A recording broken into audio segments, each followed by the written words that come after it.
നഅ്കുലു വനശ്റബു കുല്ല യൗമിൻ മർറാത്തിൻ കസാഇരിൽ ഹയവാനാത്ത്. എല്ലാ ദിവസവും മറ്റ് ജീവികളെ പോലെ നമ്മൾ ഭക്ഷണം കഴിക്കുന്നു. എല്ലാ ജീവികളെ പോലെയും നമ്മളും ഭക്ഷണം കഴിക്കുന്നു. എന്നാൽ ആ ജീവികൾ ഭക്ഷണം കഴിക്കുന്നത് പോലെയാണോ നമ്മൾ ഭക്ഷണം കഴിക്കേണ്ടത്? നമ്മൾ ഭക്ഷണം കഴിക്കുന്ന സമയത്ത് കുറച്ച് മര്യാദകൾ നമ്മൾ പാലിക്കണം.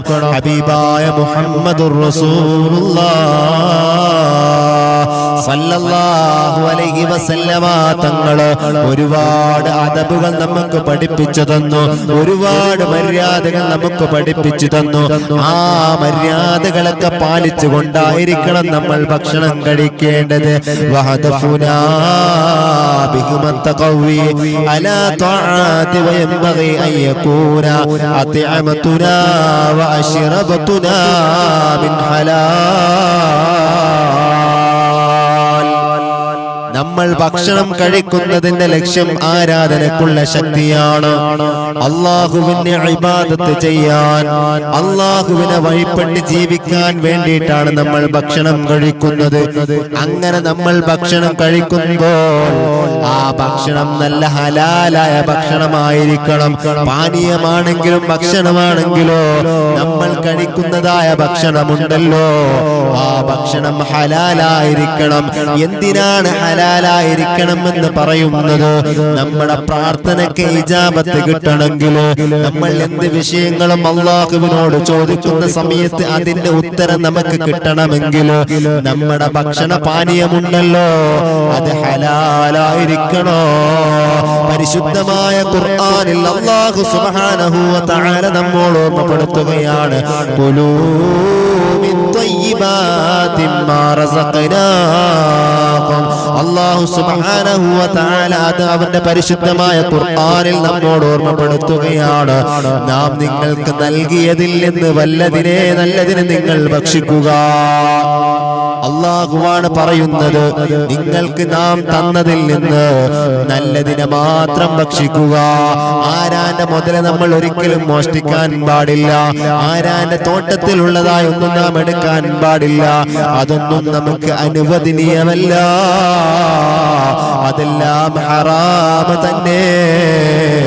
ആ ഭക്ഷണം ഭക്ഷിച്ചാൽ, ആരാന്റെ മുതല ഭക്ഷിച്ചു കഴിഞ്ഞാൽ, അല്ലെങ്കിൽ ഹറാമായത് ഭക്ഷിച്ചു കഴിഞ്ഞാൽ, അള്ളാഹു എവിടെയാണ് നമ്മുടെ പ്രാർത്ഥന കേൾക്കുന്നത്? പിന്നെ എവിടെയാണ് അള്ളാഹു നമുക്ക് ഉത്തരം നൽകുന്നത്? ഹറാമായ ഏതെങ്കിലും ഒരു വസ്തു നമ്മുടെ വയറ്റിലെത്തിയാൽ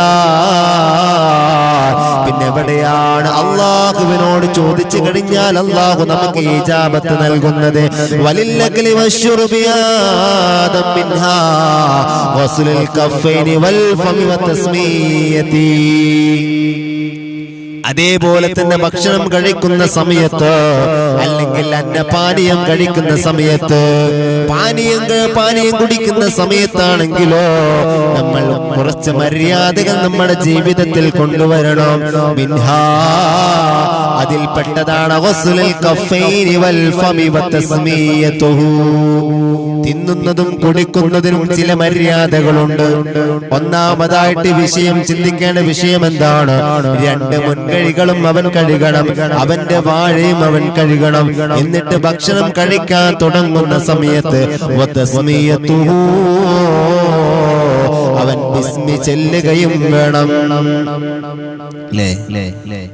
ഇന്ന് നമ്മൾ ഭക്ഷണം കഴിക്കാനിരുന്നു കഴിഞ്ഞാൽ ഒന്ന് നമ്മൾ വൈകി കഴിക്കുന്നത് കൊണ്ട് ഒരു യാത്രക്ക് പോവുകയാണെങ്കിൽ, അല്ലെങ്കിൽ നമ്മൾ എന്തെങ്കിലും ഉറക്കം വന്ന് ഉറങ്ങിപ്പോയി നമ്മുടെ ഭക്ഷണത്തിന്റെ സമയം വൈകിപ്പോയാൽ നമുക്ക് വലിയ വിശപ്പ് അനുഭവിക്കും. ആ സമയത്ത് നമ്മൾ ഭക്ഷണം മുന്നിൽ കിട്ടിക്കഴിഞ്ഞാൽ ഒരു അദബും പാലിക്കാതെയാണ് നമ്മൾ ഭക്ഷണം കഴിക്കുന്നത്.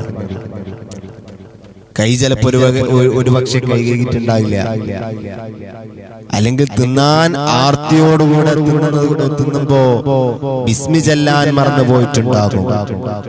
അതിനാണ് പറഞ്ഞത് ഭക്ഷണം കഴിക്കുന്നതിന്റെ മര്യാദ നമ്മുടെ ജീവിതത്തിൽ കൊണ്ടുവരണം എന്നുള്ളത്. അങ്ങനെയാണെങ്കിൽ നമുക്കൊരിക്കലും മറന്നു പോകൂല. കൈ കഴുകാനാണെങ്കിലും വായ് കഴുകാനാണെങ്കിലും ബിസ്മി പറയാനാണെങ്കിലും ഒന്നും നമ്മുടെ ജീവിതത്തിൽ അതൊരു ശൈലിയായി ജീവിതത്തിൽ നമ്മൾ കൊണ്ടുവന്നതാണെങ്കിൽ ഒരിക്കലും നമുക്കത് മറക്കാൻ കഴിയുകയില്ല. അതുകൊണ്ടാണ് പറഞ്ഞത് നമ്മുടെ ജീവിതത്തിൽ അതൊന്ന് പ്രാവർത്തികമാക്കണം എന്നുള്ളത്. പിന്നെയോ വല്ലകലു വശ്ശുറുബു ബിൽ യമീൻ വാക്കലു മിമ്മാ യലീ, വലത് കൈകൊണ്ട് തിന്നുകയും കുടിക്കുകയും ചെയ്യണം. ഹബീബായ തങ്ങൾ പഠിപ്പിച്ചതാണ്. ആരെങ്കിലും ഭക്ഷണം കഴിക്കാനിരുന്നു കഴിഞ്ഞാൽ, സുബ്ഹാനല്ലാഹ്, ഇന്ന് നമ്മൾ പല സ്ഥലങ്ങളിലും കാണുന്ന വലിയ ഒരു പ്രശ്നമാണ് നിന്ന് കുടിക്കുക. ആ കുടിക്കുന്ന തന്നെ ഇടത് കൈകൊണ്ടായിരിക്കുക. അങ്ങനെയാകുമ്പോഴൊക്കെ എന്താവും, നമ്മുടെ ജീവിതത്തിലുള്ള ആ ഒരു മര്യാദ, നമ്മൾ ഭക്ഷണത്തോടുള്ള ഒരു അനാദരവായി പോകും. കാരണം ഹബീബായ തങ്ങൾ പഠിപ്പിച്ചതാണെന്ത്? ഹബീബായ തങ്ങൾ പഠിപ്പിച്ചതാണ് വലത് കൈകൊണ്ട് കുടിക്കണം, ഇരുന്ന് കുടിക്കണം എന്നുള്ളതൊക്കെ. അതൊക്കെ നമ്മൾ പല സമയങ്ങളിലും നമ്മൾ മറന്നു പോവുകയാണ്. അതിന് നമുക്ക് വേണ്ടത് എന്താണ്? നമ്മളെ ചെറുപ്രായത്തിൽ അല്ലെങ്കിൽ നമ്മൾ പരമാവധി എന്ത് ചെയ്യുക, അത് ശ്രദ്ധിക്കുക. നമ്മുടെ ജീവിതത്തിൽ ശ്രദ്ധ കൊണ്ടുവരിക. ഭക്ഷണം കഴിക്കാനിരിക്കുന്ന സമയത്ത് അതിന്റെ അതബുകൾ നമ്മൾ പാലിച്ചുകൊണ്ട് നമ്മുടെ ജീവിതത്തിൽ അതൊരു ശീലമാക്കിയെടുക്കാൻ നമുക്ക് കഴിയണം.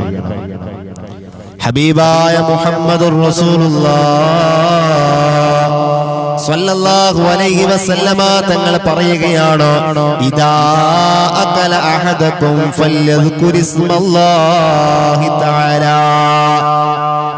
മുത്തായ തങ്ങൾ പറയുകയാണ്, നിങ്ങളിൽ ഒരാൾ ഭക്ഷിക്കുകയാണെങ്കിൽ ഫല്യദ്കുർ ഇസ്മല്ലാഹ്, അവൻ അല്ലാഹുവിന്റെ പേര് പറയട്ടെ എന്ന് സയ്യിദുനാ മുഹമ്മദുർ റസൂലുള്ളാഹ് സ്വല്ലല്ലാഹു അലൈഹി വസല്ലം. എത്ര ആള് പറയലുണ്ട് നമ്മുടെ കൂട്ടത്തിൽ? ആരെങ്കിലും പറയലുണ്ടോ ബിസ്മില്ലാ എന്ന്? നമ്മൾ ഭക്ഷണം കഴിക്കുന്ന സമയത്ത് ആദ്യത്തിൽ തന്നെ നമ്മൾ പറയാറുണ്ടോ? നമ്മളെ വിശപ്പിന്റെ കാഠിന്യം കൊണ്ട് നമ്മൾ അങ്ങനെ തിന്നുകയാണ്, ഒരു അദബും പാലിക്കാതെ. നമ്മൾ ആരെങ്കിലും ചിന്തിക്കാറുണ്ടോ? ഒന്ന് സ്വന്തം നഫ്സിനോട് ചോദിച്ചാൽ മതി. അള്ളാഹുവിന്റെ ഹബീബ് പഠിപ്പിച്ചതാണ് ഭക്ഷണം കഴിക്കാനിരിക്കുന്ന സമയത്ത് അവൻ ബിസ്മി പറയട്ടെ എന്നുള്ളത്. പക്ഷെ നമുക്ക് ആർക്കും, ചില ആളുകൾക്ക് അതില്ല, ആ ഒരു പതിവില്ല, അവർക്കതൊരു ശീലമില്ല. അതിന്റെ വരും പോരായ്മകളൊക്കെ നമുക്ക് ഒരുപാട് സ്ഥലങ്ങളിൽ നമ്മൾ കേട്ടതാണ്. ശൈത്താൻ ഒരുമിച്ചിരുന്ന് ഭക്ഷണം കഴിക്കും എന്നുള്ളതൊക്കെ ഇനി തുടക്കത്തിൽ ചൊല്ലിയിട്ടില്ലെങ്കിലും അതിനും ഹബീബായ തങ്ങള് പ്രതിവിധി പറഞ്ഞു തന്നിട്ടുണ്ട്. എന്നാലെങ്കിലും നമുക്ക് ഓർമ്മ വരണല്ലോ. എന്താണ് പറഞ്ഞു തന്നത്? ഫൈനസിയ യദ്കുറ ഇസ്മല്ലാഹി തആല ഫീ അവ്വലിഹി ഫല്യകുൽ ബിസ്മില്ലാഹി അവ്വലുഹു വആഖിറുഹു. ഇനി ആരെങ്കിലും ഭക്ഷണം കഴിക്കാനിരിക്കുന്ന സമയത്ത് അവനതാ തുടക്കത്തിൽ മറന്നു പോവുകയാണ്. അവൻ ആദ്യം ഇരുന്ന സമയത്ത്, ആദ്യം ഭക്ഷണം വായിലേക്ക് ഇടുന്ന സമയത്ത് ബിസ്മില്ലാഹ്